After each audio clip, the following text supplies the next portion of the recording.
The waiting room was quiet except for the occasional rustle of papers and the distant beeping of medical machines. A man sat rigidly in one of the plastic chairs, his arm wrapped protectively around a girl who looked no older than 12. Her posture was tense, shoulders hunched, hands clenched tightly in her lap. She didn't make eye contact with anyone, not with the receptionist, not with the other patients, not even with the man beside her. Her eyes were glued to the floor, and every so often, her body gave a tiny, involuntary flinch. The man, her father, presumably, seemed calm on the surface, but his grip on her shoulder was a bit too firm, his gaze a bit too watchful. When the nurse finally called their name, he rose quickly, holding the girl's arm and guiding her toward the examination room, almost as if making sure she didn't bolt. The nurse smiled, but her eyes flicked briefly between the two, sensing the stiffness in the girl's movements. As they passed into the back hallway, the girl hesitated for a split second before walking forward, her lips pressed into a thin line. In the exam room, the father answered most of the doctor's questions, speaking over the girl and giving short, clipped replies. When the doctor turned his attention to the child and asked how she was feeling, she gave a small shrug and mumbled, "My stomach hurts," barely above a whisper. Her voice trembled. The doctor noticed her eyes, wide, darting nervously toward her father. Something wasn't right. The doctor leaned forward slightly, offering the girl a gentle smile as he asked another question about her symptoms, trying to coax her into opening up. She glanced at him briefly, then quickly looked away, her eyes shifting to her father who sat just a few feet away, arms crossed and watching intently. There was an odd tension in the room, a heaviness that didn't come from illness alone. The girl's hands fidgeted in her lap, her fingers twisting together so tightly they turned pale. She seemed to be trying to find the right words, but every time her gaze met her father's, she would fall silent again. The doctor asked if she'd eaten anything unusual or if she'd been in pain for a long time. She nodded faintly, then shook her head, clearly confused or afraid to answer. Her responses were short, barely audible, and lacked the kind of detail that children usually offer when describing pain. The doctor couldn't ignore her body language, the stiffness in her spine, the way she leaned ever so slightly away from her father, the tightness in her expression. Something was off. He shifted his tone, softening it further, as he suggested speaking to the girl alone for a moment. The father frowned slightly, hesitating before agreeing, his eyes locked on the doctor's face as though calculating something. "Just a routine check," the doctor assured him with a polite smile, gesturing toward the hallway. After a pause that stretched a moment too long, the man stood and left the room, though his movements suggested reluctance. As soon as the door clicked shut, the girl's entire body seemed to exhale. Her shoulders slumped and her eyes welled with tears she hadn't let fall in front of her father. The doctor leaned closer, keeping his voice calm and gentle. "You're safe here," he said softly. "Can you tell me what's really going on?" The girl opened her mouth, hesitated, and then whispered something that made the doctor's heart skip a beat. The doctor remained still for a moment, processing the girl's whispered words, careful not to let any sudden reaction show on his face. He had heard many difficult things in his years of practice, but something about the way she spoke, so quietly, so shakily, set off alarm bells in his mind. Her eyes stayed fixed on the floor, tears slipping down her cheeks, but she made no move to wipe them away. The vulnerability in her posture was heartbreaking. She looked smaller than before, as though she was trying to disappear into the examination table. The doctor gently asked a few follow-up questions, his tone steady, supportive, never pressing too hard. Each answer she gave came hesitantly, her voice cracking under the weight of fear. She spoke in fragments. "It hurts all the time. He says not to tell. I didn't want to come," and with every phrase, the doctor's concern deepened. He made brief notes in her chart, not because he needed to document every word, but because the act gave him a moment to remain composed, to think. What she was implying was serious, serious enough that protocol would demand intervention. But before jumping to conclusions, he needed to be sure she was safe, and that meant moving carefully. He asked her gently if she felt safe at home. She didn't answer at first, but then gave a slight shake of the head, her lower lip trembling. The doctor nodded slowly, thanking her for being brave and telling the truth, and promised her she had done the right thing. She looked at him then, really looked, her wide, scared eyes searching his face for signs of disbelief or judgment. But all she saw was calm, patient kindness. "You're not in trouble," he said softly. "I believe you. And we're going to take care of this, one step at a time." Her tears came faster now, but this time, they weren't silent with fear, they were the kind that came from the fragile beginning of relief. The doctor reached for the phone on the wall, heart heavy, already forming the words he would need to say. The doctor hung up the phone quietly, his voice still echoing in his head from the call to the on-site child protection officer. He turned back toward the young girl, who now sat with her legs dangling off the exam table, clutching the hem of her shirt in both hands. She looked at him with a mixture of fear and uncertainty, clearly aware that something serious was unfolding, even if she didn't understand all the details. The doctor offered her a soft, reassuring smile and gently explained that he was going to perform a quick ultrasound to help understand more about the pain she'd been feeling. Her eyes flicked to the door as if expecting her father to return at any moment. The doctor reassured her again that she was safe, that her father wouldn't be allowed back in without permission. She lay back on the table as the doctor adjusted the monitor and prepared the machine. The cold gel made her flinch slightly, but she didn't complain. The probe moved slowly across her abdomen as the screen flickered to life, showing shades of gray and black in strange, shifting shapes. The doctor's eyes narrowed slightly as he focused on the image, his hand slowing as he passed over a particular area. He moved the probe back, more carefully this time, angling it just right to get a clearer view. His brow furrowed. There was something that shouldn't have been there, something unexpected. He glanced quickly at the girl, whose face was turned away, staring at the ceiling with a fixed, distant expression. Turning his attention back to the screen, he adjusted the depth and contrast. What he saw now made his pulse quicken. There were signs of internal bruising, irregular tissue patterns and shadows that suggested trauma. And something else, something even more troubling, a mass, possibly foreign, not naturally occurring. He kept his face neutral, not wanting to alarm her, but inside, panic was rising. This wasn't just a medical emergency, it was something darker, something deeply wrong. He placed the probe down gently and covered her abdomen with a warm cloth, telling her she'd done very well. Then he stepped outside, his steps brisk but measured, and spoke in hushed tones to a nurse nearby. The nurse's face paled as he described what he had seen. Emergency protocols were activated. The doctor felt the weight of the moment sink in. Whatever had happened to this girl, it was now clear that it wasn't just pain. It was evidence. The doctor stood motionless for a second, staring at the ultrasound screen long after he had turned the machine off.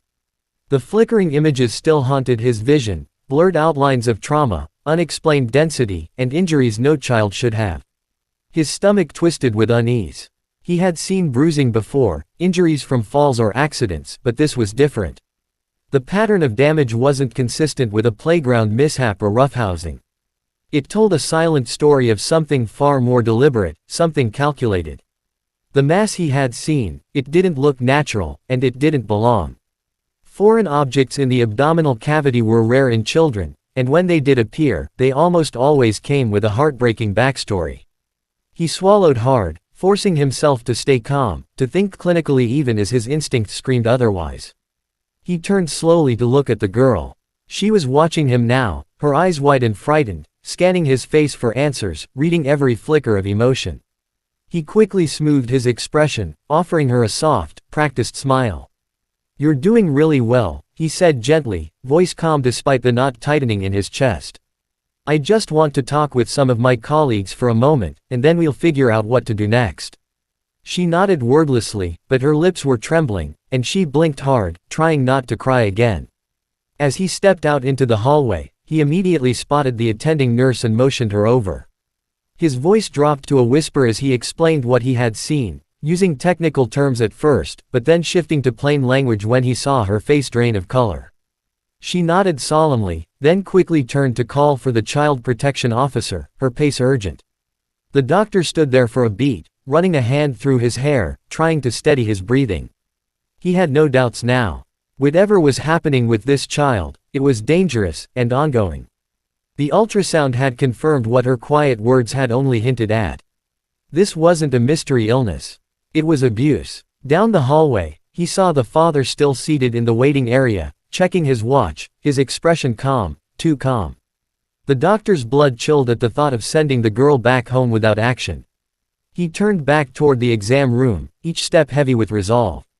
The medical part was done. Now, it was about protection. About truth. Inside the exam room, the girl sat alone, legs swinging slightly off the edge of the table, her eyes still red from earlier tears. She stared at the closed door, fidgeting with the hem of her shirt again, clearly sensing that something had changed. The doctor re-entered quietly, his expression gentle but more serious than before. He pulled up a stool and sat beside her, giving her a moment before speaking. "You did really well," he said softly, "and I want you to know that none of this is your fault. You were very brave to tell me what you did." Her eyes darted to his, searching for any sign that he might not believe her, but all she saw was steady calm and warmth. She gave the smallest of nods. Outside, the nurse returned with the child protection officer, who had arrived discreetly and was now reviewing the doctor's notes and the ultrasound scan. What she saw made her expression harden instantly. "This is enough to intervene," she said quietly. "She doesn't go home with him today." The nurse nodded and moved quickly to coordinate with the front desk and security staff, making sure the father remained in the waiting area, unaware of what was being prepared behind the scenes. Meanwhile, the doctor kept the girl company, trying to distract her with easy conversation while behind his calm words his thoughts churned. He knew how these things could unfold, how easily. A child could be dismissed, or worse, returned to a dangerous environment. But this time, the evidence was irrefutable. The scan had captured more than just medical anomalies, it captured the truth that she had been too scared to say aloud. As he gently offered her a juice box from the mini fridge, she hesitated before accepting it. The way her fingers shook as she took it from his hands said everything. She had been living in fear for a long time. He leaned back slightly and watched her sip slowly, her body still tense, still on guard. Even in this moment of relative safety, she hadn't yet let herself relax. Out in the hallway, a security officer quietly approached the front desk as the nurse whispered something to him. The father, now growing impatient, stood from his chair and approached the counter. His voice was calm, but his eyes were sharp. "Is it taking much longer?" he asked. "We have somewhere to be." The receptionist smiled politely but didn't offer a clear answer. She stalled him just long enough. Moments later, the child protection officer opened the exam room door and stepped inside. She knelt in front of the girl and introduced herself gently. "You don't have to go with him today," she said. "You're safe now. We're going to take care of you."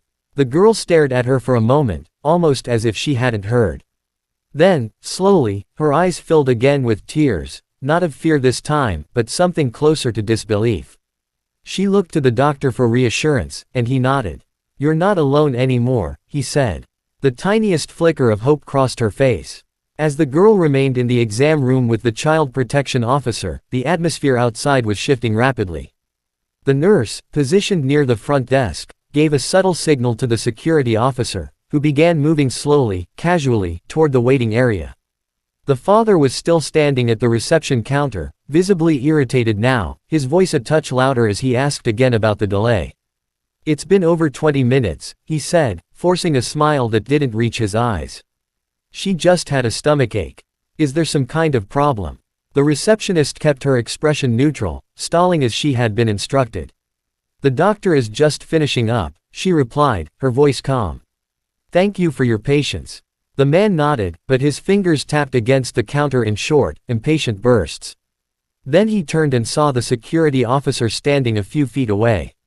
Their eyes met. Something in the father's expression changed, just for a second, but it was enough to betray a flicker of unease.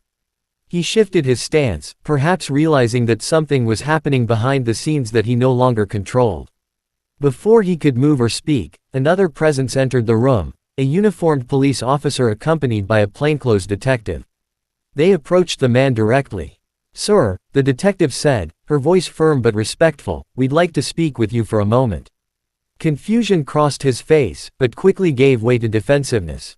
"What's this about?" he asked. "My daughter's waiting for me. She's being cared for," the officer responded evenly. "We just have a few questions. Please come with us." At that moment, another nurse exited the hallway, walking briskly to the back room where the girl was seated. Inside, the child protection officer and the doctor were explaining, step by step, what would happen next. You'll be going with someone from child services for now, the woman said gently. They're safe people. People who want to help. The girl's eyes were wide, still trying to catch up to everything, but she nodded slowly, clutching the juice box like it was the only solid thing in her world. Back at the front, the father's voice grew louder. You can't just take her without my permission. He snapped, trying to step backward, but the security officer moved in quickly to block his path. Sir, please calm down, the police officer warned. You're not under arrest, but we need you to cooperate. The man's composure cracked visibly, and for the first time, his calm mask slipped, revealing something darker in his eyes. The detective exchanged a brief glance with the officer. They had seen that look before. Behind the scenes, the girl was being helped into a coat and escorted quietly out a side door with the child protection officer. She didn't speak. She simply walked, her small figure flanked on either side by adults who were finally doing the right thing. Her feet moved slowly, but her steps were steady.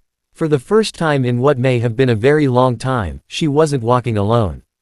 As the girl stepped out into the cool afternoon air, she instinctively hunched her shoulders against the breeze, though it wasn't particularly cold.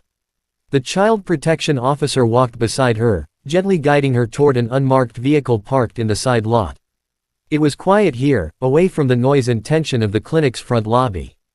The girl kept her eyes on the pavement, clutching a small paper bag the nurse had given her. Inside were the juice box and a granola bar she hadn't touched. She wasn't sure where they were going, only that it wouldn't be home. And for the first time, that felt like a relief rather than something to fear. Inside the clinic, the tension had reached a breaking point. The father, now seated and flanked by two officers, had stopped arguing. His face was expressionless, but his eyes darted around the room as if searching for an exit or a light convincing enough to undo everything. The detective calmly reviewed the report the doctor had written, paired with the ultrasound images. The physical evidence left little room for denial. Another officer retrieved security footage, documenting the time he had spent waiting, how often he had checked his watch, and the strange possessiveness in his body language, small details that painted a larger picture. Back outside, the girl hesitated beside the car, her eyes lifting toward the horizon for the first time. The child protection officer opened the door for her, offering a warm, patient smile. You can sit wherever you like, she said gently. The girl crawled into the back seat and buckled herself in, her movements slow, almost mechanical. As the door shut softly behind her, she looked out the window at the clinic one last time. There was no dramatic goodbye, no tears at that moment, just a silent, heavy breath as she watched the place where everything had changed. The vehicle began to move, pulling away from the curb. The clinic grew smaller in the rearview mirror. In her lap, the girl held the juice box again, pressing it gently between her palms. She hadn't said much since they'd left the exam room. She was processing, grieving, maybe even trying to believe that it was finally over. That the secret she had held for so long was out. That someone had finally listened. Inside, the doctor stood quietly in the hallway, watching the officers continue their work. His face was calm, but his heart ached. He had seen many things in his career, but the look in that child's eyes, the quiet terror, the silent plea for help, would stay with him. He knew the road ahead would not be easy for her, but today had been a beginning. A moment of intervention. A point where the cycle had been interrupted. As the sun dipped lower in the sky, the car carried the girl away to a place she didn't yet know but where, hopefully, she could begin again. Somewhere quiet. Somewhere safe. And in that fragile quiet, a seed of hope was planted, small, trembling, but alive.